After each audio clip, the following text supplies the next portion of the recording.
Welcome, everybody. My name is Teresa Carpenter, and this is the second iteration of Stories of Service, ordinary people who do extraordinary work.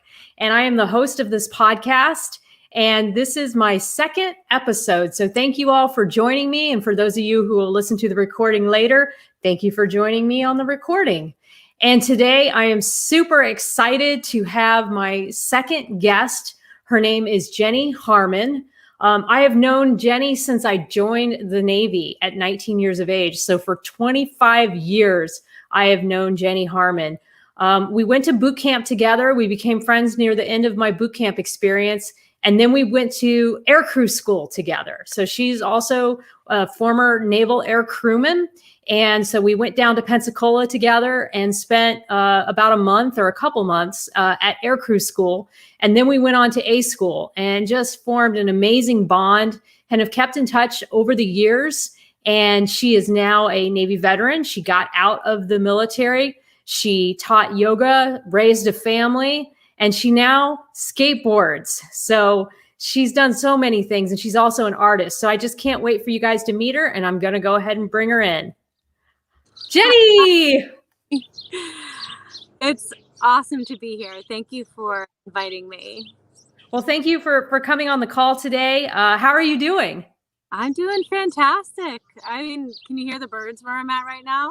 Absolutely. I love the outdoor setting and the lighting. It's a lot better than my boring office space. So you're inspiring me to seek out other places to do these calls. So thank you. Thank you. So I want to start off with talking a little bit about your Navy journey, and then we're going to get into some of the transition that you did out of the Navy, and then how that sort of led to the things that you're working on today. So what inspired you to join the military 25 years ago?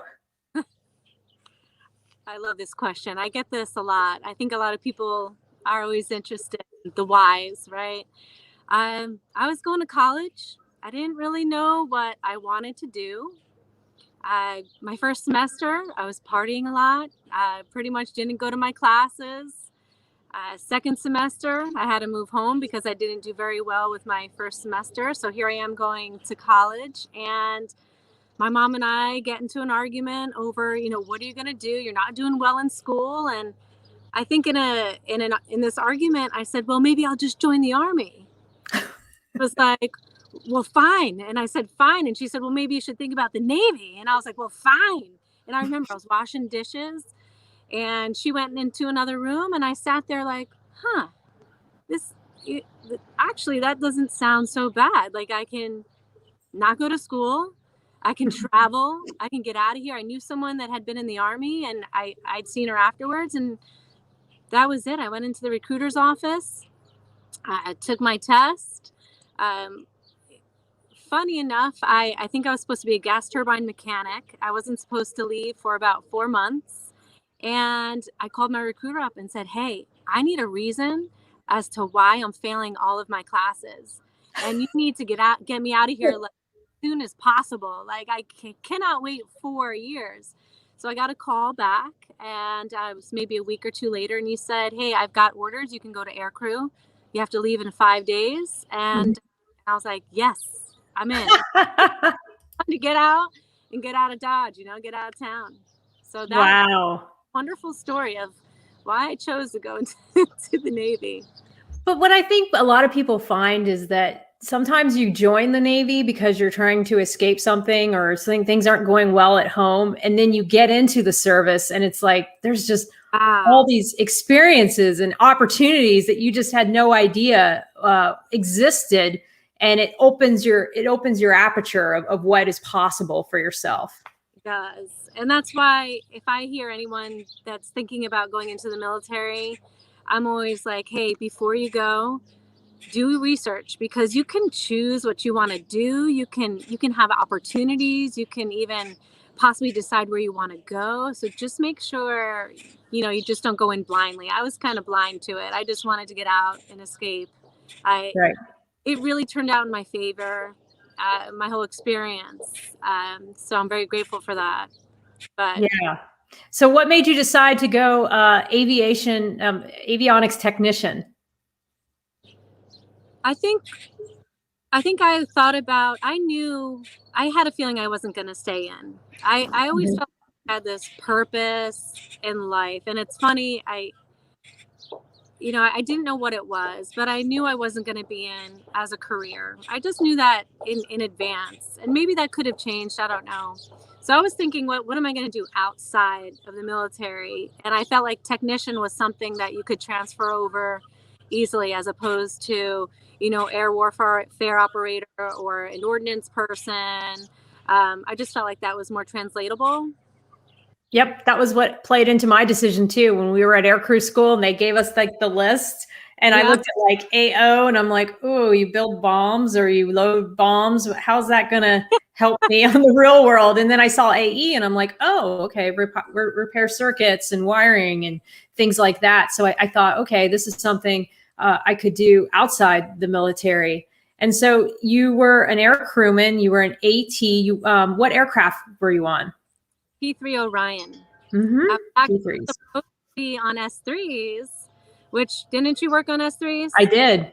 And I think about a couple weeks before leaving to go to my squadron, they told me that I'm too short between my hip and my knee for the ejection seat. Yep. I didn't quite understand how that went into pulling the ejection seat, but yeah, that changed everything. So after that, it was P3s. Mm-hmm.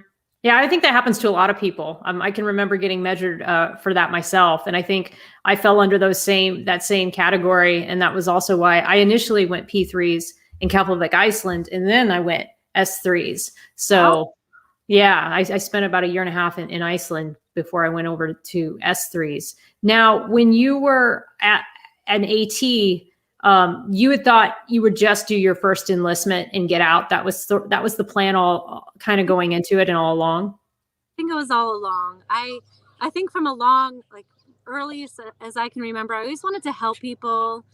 Um, I always imagined myself being an actress. I mean, I used to walk home from school and pretend I was in a movie. I loved to sing and perform in high school.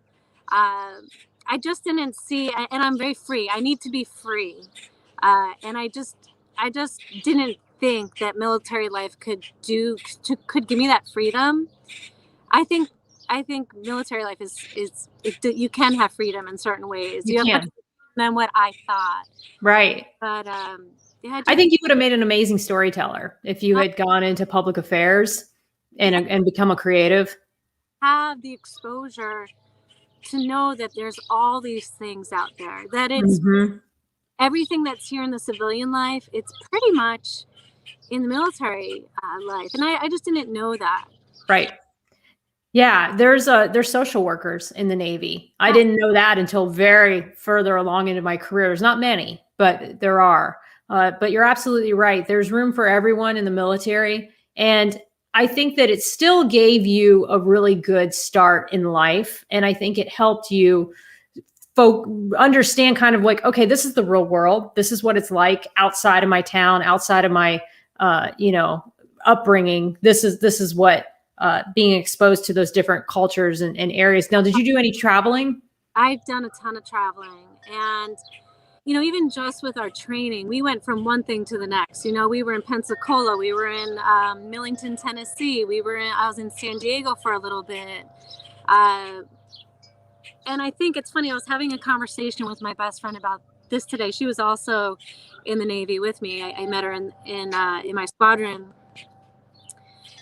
The amount of times we've moved and had to meet people and say goodbye to people and start over and meet new people and kind of just keep beginning over and over, it's carried with me throughout life. I moved down to Atlanta almost 6 years ago because the company moved.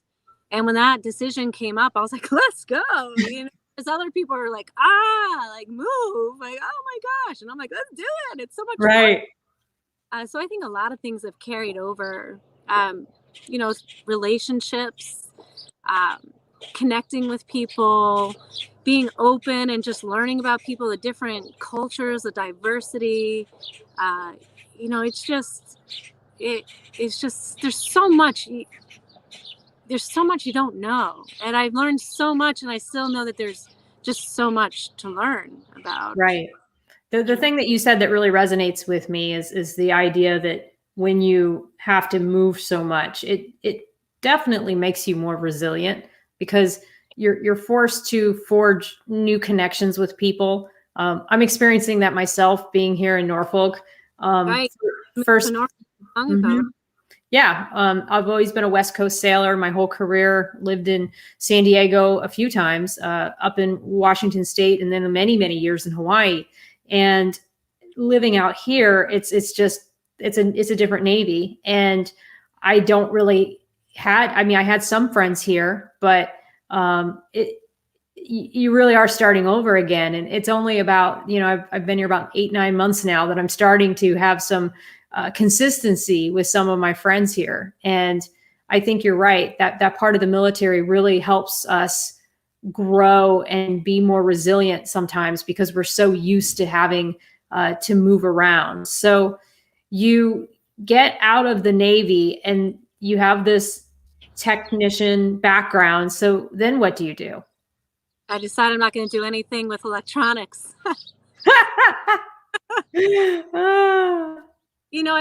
I logged my hours to get my journeyman's license. And I think I had an opportunity with Boeing because I was in Washington State that paid really well. And I just knew, no, I need to do something different. There's something else I want to do. And it was so exciting to me. I was thinking psychology and art. And, it's funny, yoga was actually on that list. Apparently, maybe 6 months before I got out of the Navy and separated, I'd sent a letter home to my mom from Bahrain saying, I definitely want to get into something where I'm helping people, self-help, making people feel comfortable in their own skin. And I think I want to be a yoga teacher. And I don't I did yoga, but I don't remember that. It's funny. I'm thinking, whoa, when I got out of the Navy, I did start school and I was going to a yoga class at the college 5 days a week, but I didn't realize then. It's just funny that, you had these little signs way back then. So I started school in Seattle, just community college, and I really just wanted to explore what I wanted to do. In fact, I think I wanted to work with animals then. I'm an animal lover. I love everything that you do for dogs and for the pets and the pet stores, by the way. And I think that's one of the things that when I started to see you on Facebook, that's when I wanted to connect, when I was like, she's doing a lot of good. Anyhow. Thank you. Appreciate it. I know. But I started working in a veterinarian clinic for minimum wage, coming from the military where I had a very decent pay. And just so I can be in the veterinarian clinic with the animals to see if I wanted to be a veterinarian. Wow. And where did that lead when you started to look into that? So when I started to look into that, oh gosh, Teresa, I've had so many jobs trying to find my life calling and life purpose. I think we all have. There's this huge list. So from there, I went to school for 2 years, and that's when I really started to feel the pull towards art, but it wasn't very loud. I always felt like you can't do art. You can't do money. So from there, after 2 years, I missed my sister, my family. My sister is 11 years younger than me. She was in middle school. So I decided to move home. I moved home to New Jersey for a little bit and worked in a cafe, pharmacy / I did all these jobs within that cafe. Went back to Seattle because I was confused. I didn't know where to go. But then finally go back to New Jersey. And from there, this long list. Wow. I did physical therapy. I thought about physical therapy. I did dog walking and watched dogs because I thought I wanted to be a dog walker. Gosh, I should have wrote the list. My friend Brian, he's on YouTube right now, and I don't know. I'm going to learn how I can show these comments, but let me at least try this one here. There we go. He goes by Risen Ability. He said, I can relate. And then he said, just his daughter, Rowan, and them, they say hello. And he's a great guy. He's one of my husband's best friends. He's also become a friend of mine as well. And he's very supportive of me on YouTube because he's big on YouTube. So anytime I do a video, he comments. So I really appreciate Brian. So, but yeah, I think what you're saying is is definitely, like he said, so relatable. There really is these transitions that we make in life. And I don't think we're supposed to have all those answers. And I don't think that that's what life is all about. We are going to ebb and flow through different careers and different avocations. So how did you eventually make your way into becoming a yoga teacher? I began working corporate for 10 years, Mercedes-Benz corporate in New Jersey. And I started out part-time, and I thought, I am not a corporate person. Like, this is not going to last. Mm-hmm. Right. While I'm doing part-time, I end up working at a Harley dealership part-time or full-time. Mm-hmm. And I realized, I'm not going to be able to go anywhere in this dealership, a Harley dealership. So then I go into Mercedes full-time. And I have an amazing career at Mercedes for about 10 years. And after that, the company moved to Atlanta. My husband also, I met him at Mercedes, and he stayed with the company. We came to Atlanta, and I stayed home with the kids. And I was laid off. When they invited us down to Atlanta, they laid me off. They had to lay off 60% of the company, and my husband was invited. So this happened in January, and in June was when we had to move. So in order for me to collect severance, this is going to be a really long answer, by the way. I try my best to give you the short version. But so I had to work at Mercedes for 6 months knowing that I was laid off. I was hurt. I know I've always been a wonderful asset to any team that I've been on. I always feel like I give to the team, to the company. So I was hurt. And we got to Atlanta after 6 months of working for a company where you feel rejected, even though my boss and that, I know it wasn't something, it's a hard thing to do, right? Right. I struggled a lot, and I ended up staying home with my 2 boys at the time that were 18 months, 3 years old. And it was challenging. I wasn't used to being home. I'm used to working. I'm used to putting my time in and long days. And I started drinking a lot. Come the afternoon, 4 or 5 o'clock, I was lost. I didn't know what to do. It de-stressed me. So I started going to the gym and going to yoga classes, and yoga helped transform me. And this could be a whole other podcast just on yoga and what it's done for me, and just mindfulness practices, just silence and listening. So I started hearing that little voice on the mat after I healed and things got better, and I forgave the company in my mind and in my heart. And then I thought, you know what? I think I want to share with people the power of meeting yourself on the mat every day and facing whatever's going on in your mind, physically, in your body, in your mind, mentally. And I think I could help others do that. So that's amazing. Yeah. Wow. And it's done much more than just help me with, drinking, getting in that bad routine, but it's just been life-changing. Wow. My buddy, Jake Edwards, and I forget the name of the gentleman he just had on, but he just had on a retired Navy SEAL commander on his podcast. And oh, sure. And I'll have to pass you the link that he did with him, because he talked about mindfulness in the same way that you're talking about it, and how much it just really helped him. And it doesn't have to be this big, Zen thing where you're super formal and you're, and it can just be he said he started off with an app, and we just listened, the guest he had on, and we just listened to a couple minutes of an app a day. And from there, he got more into it. But that sounds like something that you had as well. Yeah. And my buddy Dave just wanted to put up another one on here. He's also a good buddy of mine. I served with him in DeSoto P. He said, even those who say they know what they want to do still find things they had no idea they would love. I love that. It's true. It's definitely true. I do still. Wow. Even those who say they know what they want to do still find things they had no idea they would love. That's an amazing quote. Thanks, Dave. I relate to that. Yeah. Like it really is a journey, and the journey, you find so much within that journey. You really do.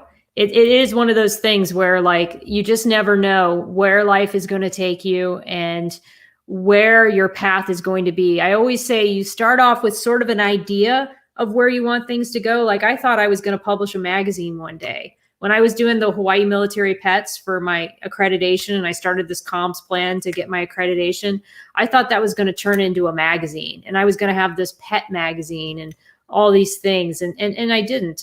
Instead, I got more involved with the Navy and ended up coming onto some hard times. And those hard times led to me starting my blog, kept the blog for 7 years. And then now I'm transitioning to a podcast, but you just don't know where life is going to go. So you get into the yoga, you're doing that for a while. Tell me a little bit about how you transitioned from yoga, or not even transition, but started to do skateboarding now. How did that journey evolve? I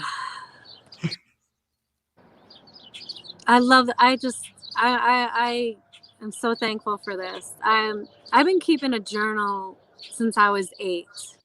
It's a way to release and just kind of throw things on paper, get rid of it. Also a way to like keep down memories and what's going on. But I'd been keeping journals, and in the beginning of every year, I would write a word in the beginning of a journal that I would live by. So I wouldn't set a New Year's resolution. It was always a word, because I felt like a resolution was too specific and too much. But a word could kind of change little by little what you do until you kind of reach that word. So for instance, gratitude or life purpose. That was actually before I did start doing yoga. And 2019 going into 2020, I had written the word and I decided I was going to live by the word unapologetic.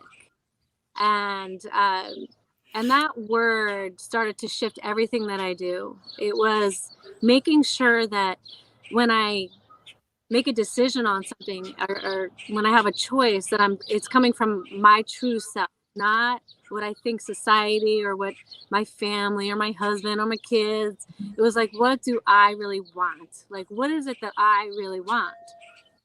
So I started to live by that word, and it shifted something really big within me.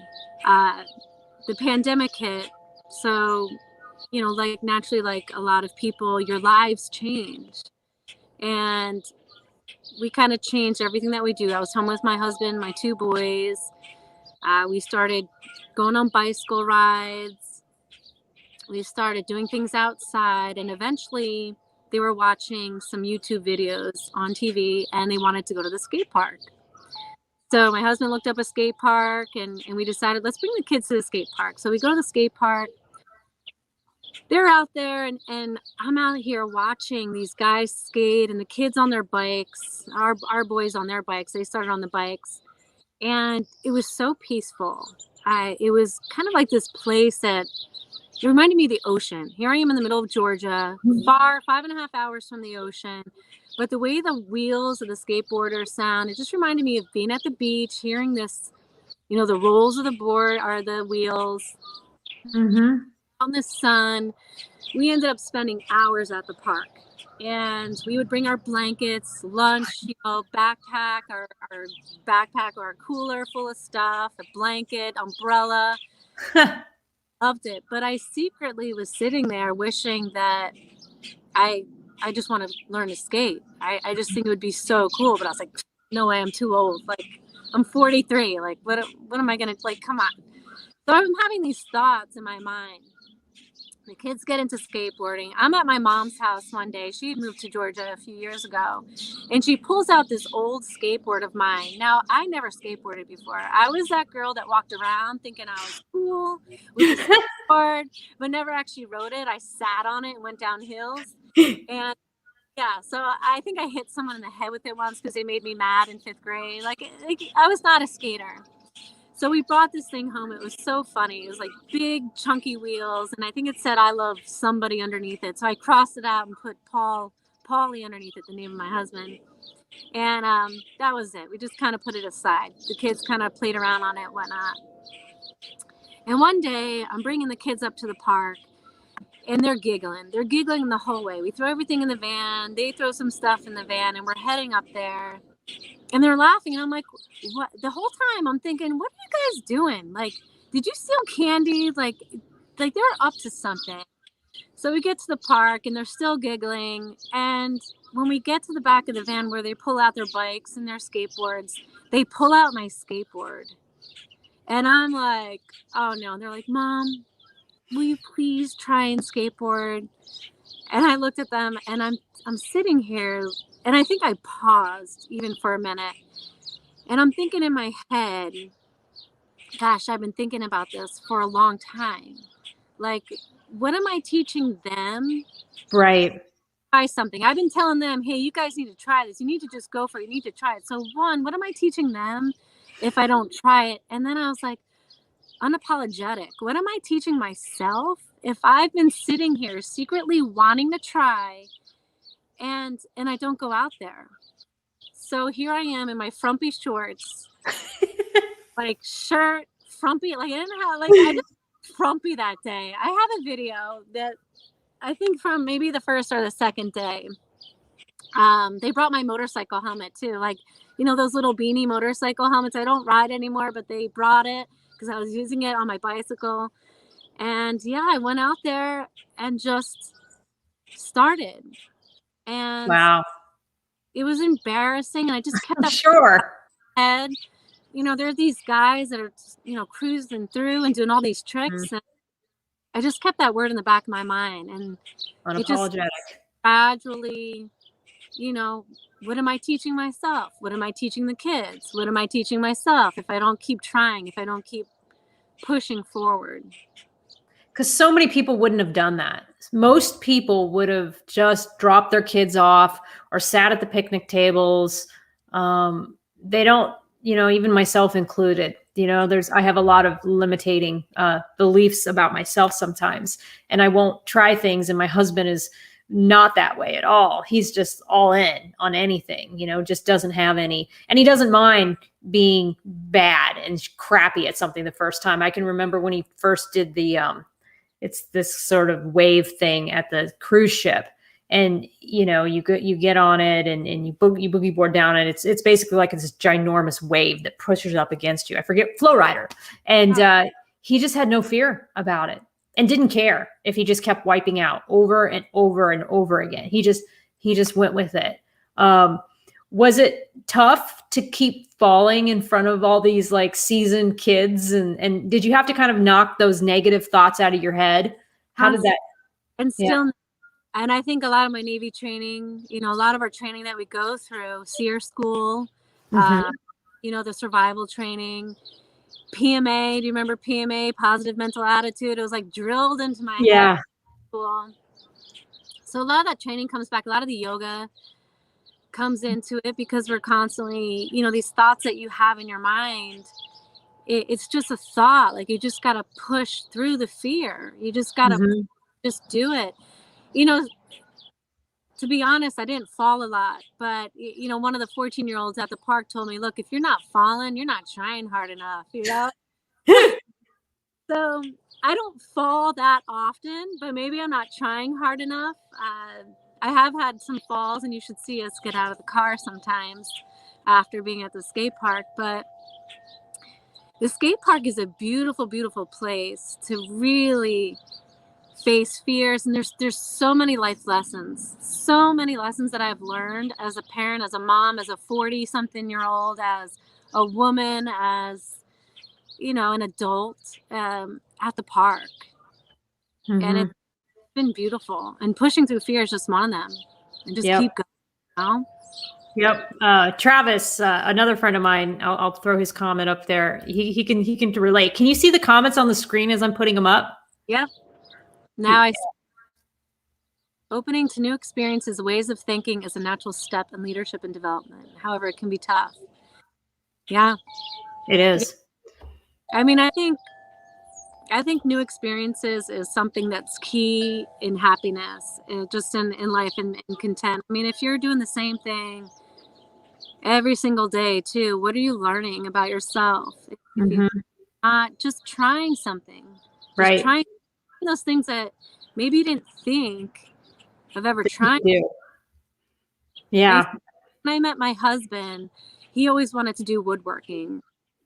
And as a gift, I decided, oh, well, let me find this woodworking school. I ended up getting us, he wanted me to join with him just for the first, I figured I'd join with him the first one, but I ended up getting him lessons on wood carving, not woodworking, much different. But I thought maybe I'd do it for 1 month and I'd be done with it. Like, who carves wood? Like, this is just it's crazy to spend hours carving wood. And we ended up loving it. It was like such a great hobby to have. Wow. Never would have thought of even doing that if he wasn't like, oh, I want to do woodworking. Right, right. And I think that's what life is all about. There's so many things to discover. And, and as Dave said here, I just read it. He just says it's natural to find a routine, but takes discipline to create new paths. And Dave's out here. I'll put it up on the screen. He's absolutely right. It's one of those things where it's so tough to break outside your comfort zone and do something that is not something that you're good at or that you've ever tried before, because I think it's natural that we have these fears and we have to just push through them. And I think the fear is almost I've thought about this. I think it's some sort of an evolutionary thing to keep us safe, and you really have to fight against your own wiring. And some people have more of it than others. I mean, some people seem more fearless because I think they've just been walking into discomfort for longer. And so that part of their brain is much more exercised. Yeah. But I think that there is a natural tendency as humans to keep us safe from danger. So we tend to just stick to our routines and stick to what's comfortable because that's what feels safe. Yeah. But then you don't get to experience these amazing joys in life if you don't step outside your comfort zone and try something new. Yeah, I wholeheartedly agree with you on that. Mm-hmm. So what has it been like getting to know the other kids at the park? The ones, not your family, but just these other kids that come and they skate. I love it.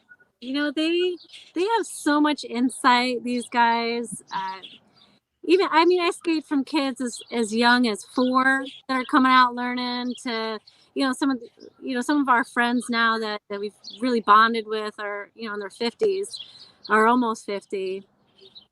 Sorry, Jason, if you're listening. They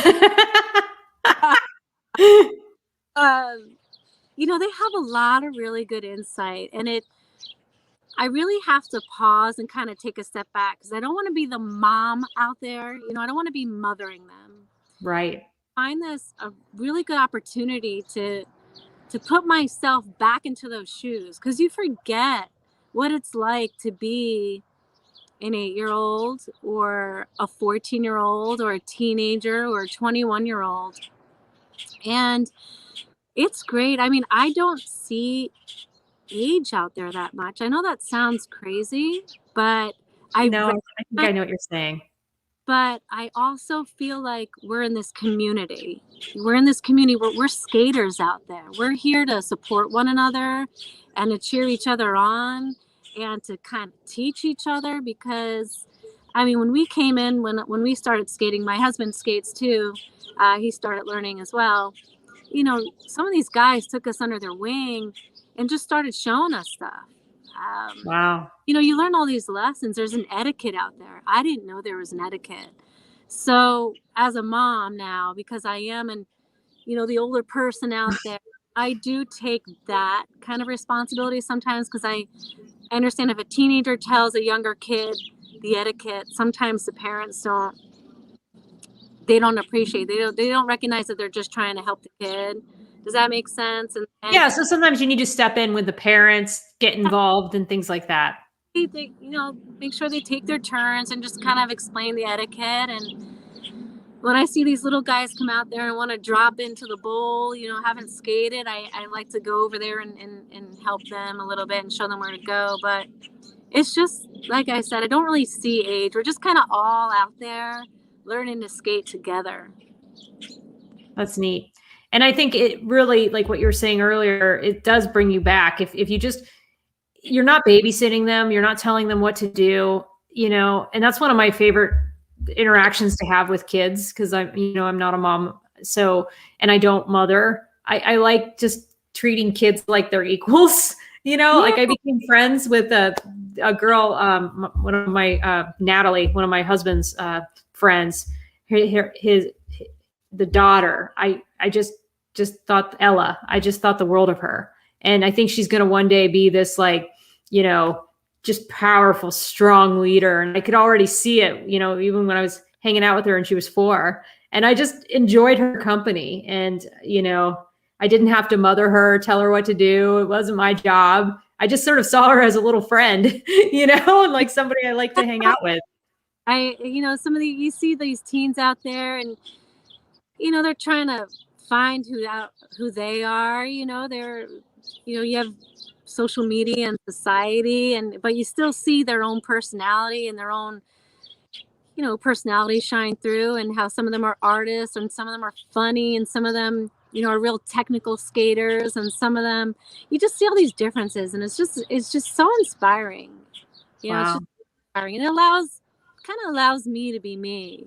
I want to show these kids that life doesn't end when you're old or older, Right. life's about living and enjoying your life. So I learned as much from them. That's amazing. That is awesome. Awesome, awesome, awesome. So I also want to talk about your art. I know that you've been doing a lot of more artwork lately, and I want to talk more about kind of your evolution with art and where you hope that goes. I've always wanted to be an artist, and I didn't know that until I started reading my journals recently. I think skateboarding, because it cracked me out of this, not a shell, but it made me really live unapologetic. It really brought the unapologetic forth. It was like, yes, this is it. This is what life is. You do what you want to do, and go find it, baby. Right. So after I started skating, I was just filled with so much inspiration. I started reading my journals. I just picked up a journal and started reading it, just a random one. I just had this feeling.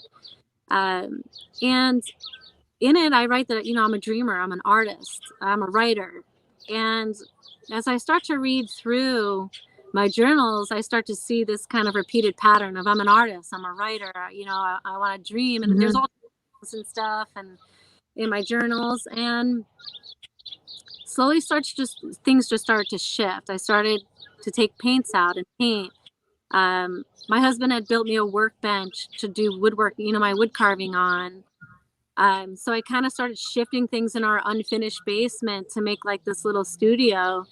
And, I can remember talking with friends and saying, when the kids get older, I want a studio, I want to paint. And I would hold out my hands and be like, I'm meant to make these big paintings. I know I'm just meant to paint, but right now it's too much of kids, blah, blah, blah, life.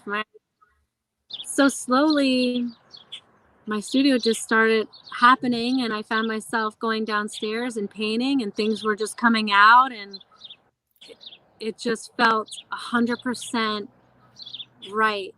And this is it. This is what I'm meant to do. So I've been painting a lot and drawing a lot and writing a lot.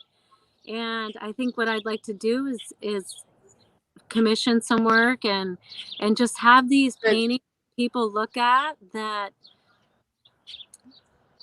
make them feel something. I want them to feel Inspired. Yeah, I want them to feel and feel like I can be me. I can, this is powerful. Maybe not even know why, but Right. kind of how I feel when I look at art, and you see something that inspires you and it just makes you want to do what you want to do. You know what I mean? Or you see somebody do something and it's like, gosh, I want to bring that out myself, and that's what I want my art to do. So I'm still in these stages, but it's my life purpose.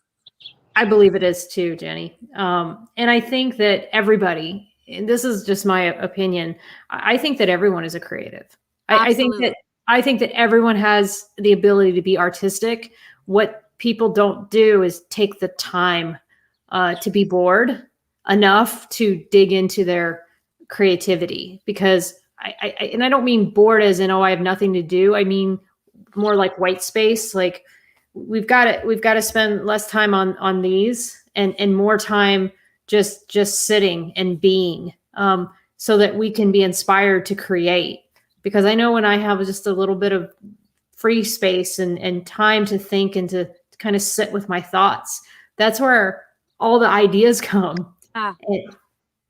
And creativity isn't necessarily painting or writing, but I mean, some people are creative with cooking, with the way that they put food on a plate, or even like the things that they, the ingredients that they use, or with their house, moving things around, or ideas, or gosh, there's just, we all have so much creativity, and I don't think, I agree with you, we don't tap into some of that quiet time to kind of feel those ideas come up, and then we don't act on them. We hear that voice, and just like I did for years, I'm it's not time to paint, it's not time, I don't have time for this, I don't have a space.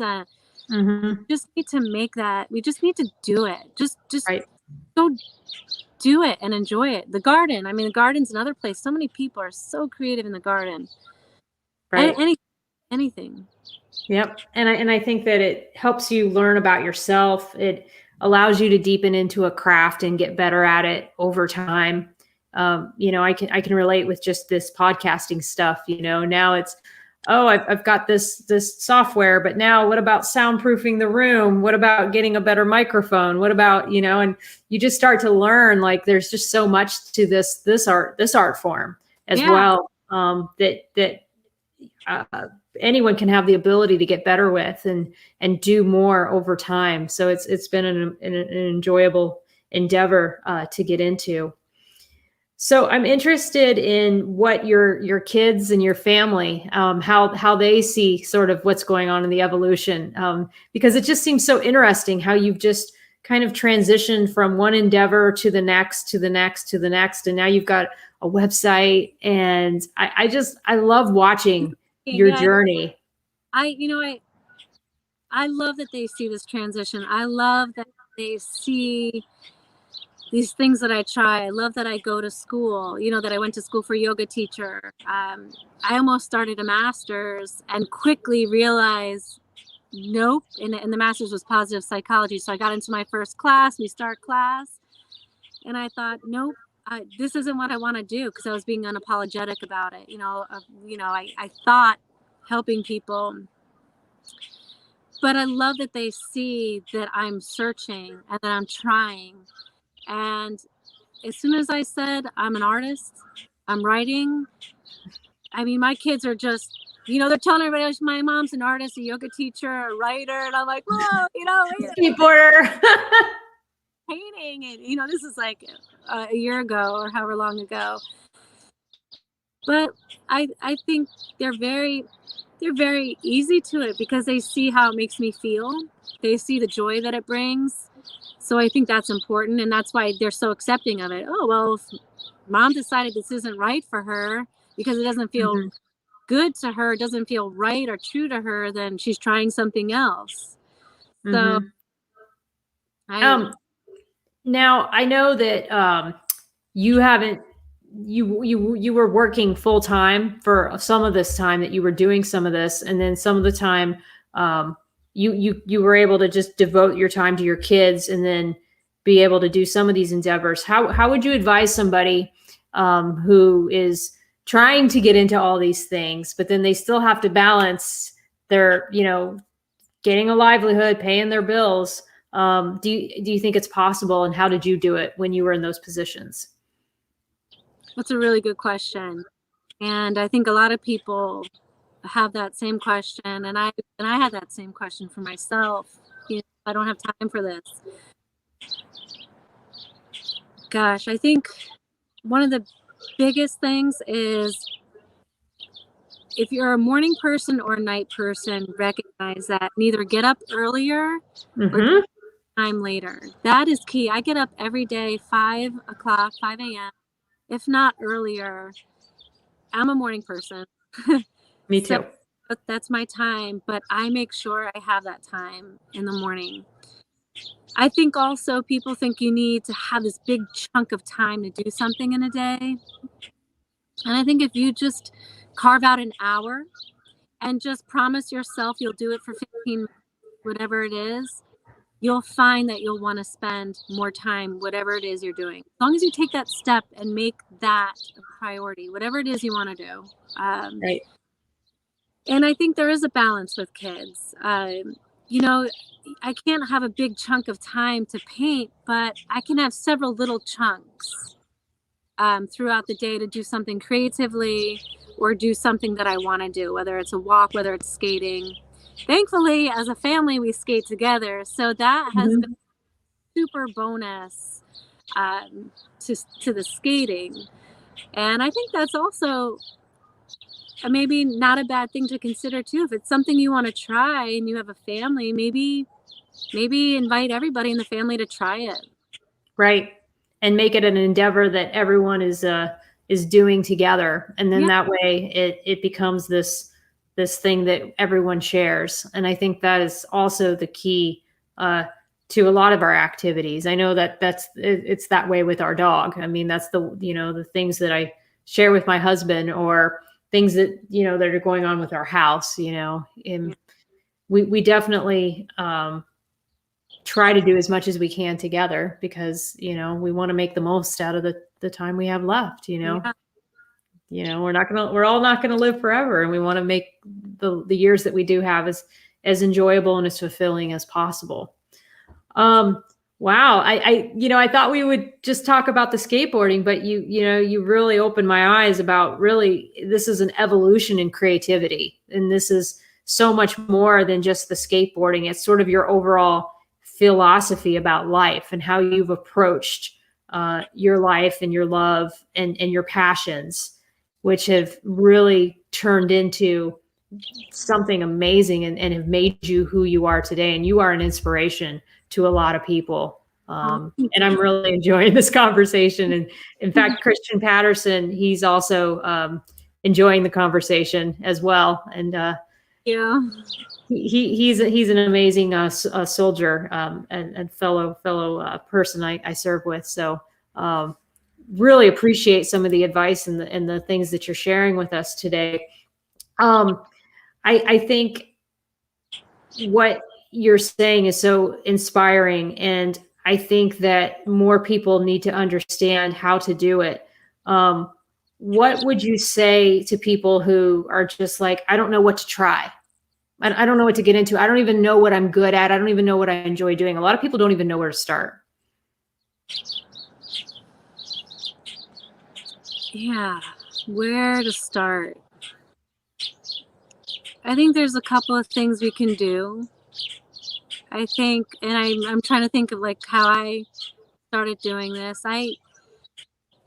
I've always kept lists, bucket lists, little lists, big lists. And I've tried to look through lists or look at different activities that might be fun.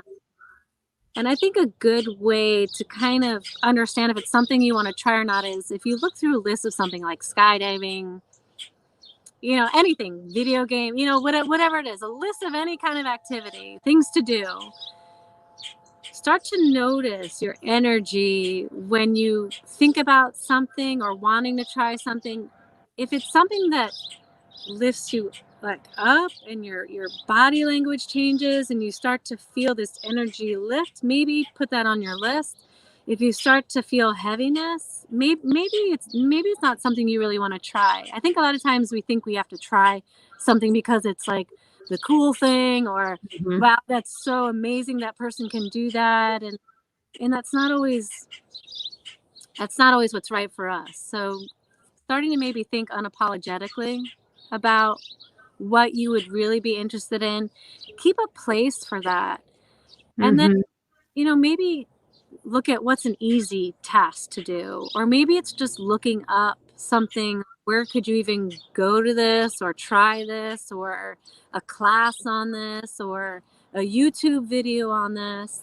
And just start to tap into little things and just notice the energy with every little step and follow the energy. Start to follow, oh, this feels good.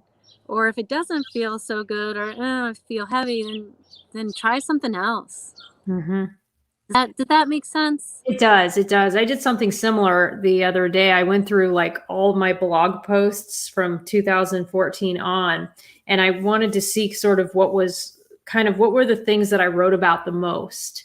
And it was very interesting because so much of what I write about is service and giving back and sort of being, trying to help other people or taking my own struggles. A lot of it was about struggles that I've gone through and what did those struggles teach me, and how can those struggles help other people. So it was just interesting that, I didn't plan that when I started this podcast or what the theme of the show was going to be, but there's definitely been that prevailing theme. So it's having a journal or writing a blog or making a list, like you said, I And think then really. the quiet time, getting quiet and listening. Like you can't know what's deep down in there, things you might want to try until you have a little bit of quiet stillness with yourself. Mhm. Absolutely. And have that, like, what we call a positive. There's a book called Positive Solitude, Mm.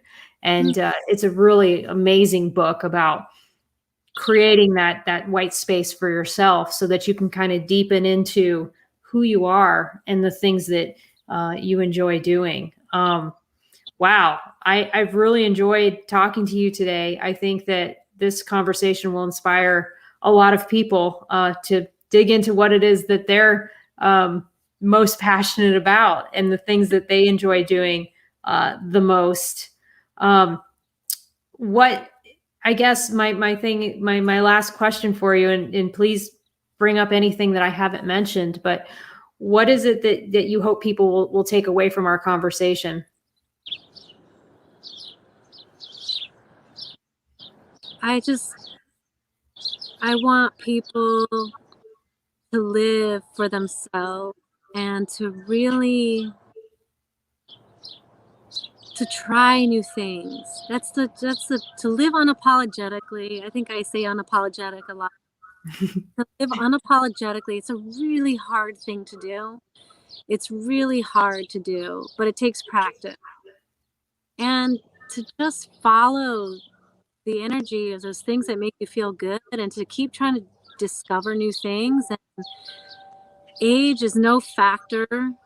Really, there's nothing standing in the way. We put these obstacles in our way. So, really, really going after the things that are going to make you feel good, and don't let anything block you from that. Awesome. I love it. Absolutely love it. Well, Jenni, thank you so much for coming on the Thank you second. for having me. I'm so glad we connected. It's so nice seeing your face and talking, and I'm honored to be here. Well, I'm honored to have you. Thank you so much. And everyone, as I said, this is Stories of Service, episode 2, a conversation with Jenni Harmon. We're going to go ahead and sign off for now. And Jenni, I'll meet you backstage. So just hang out here for a second when I end the broadcast. But thank you all for joining us, and take care. And we'll see y'all again soon. Bye. Bye.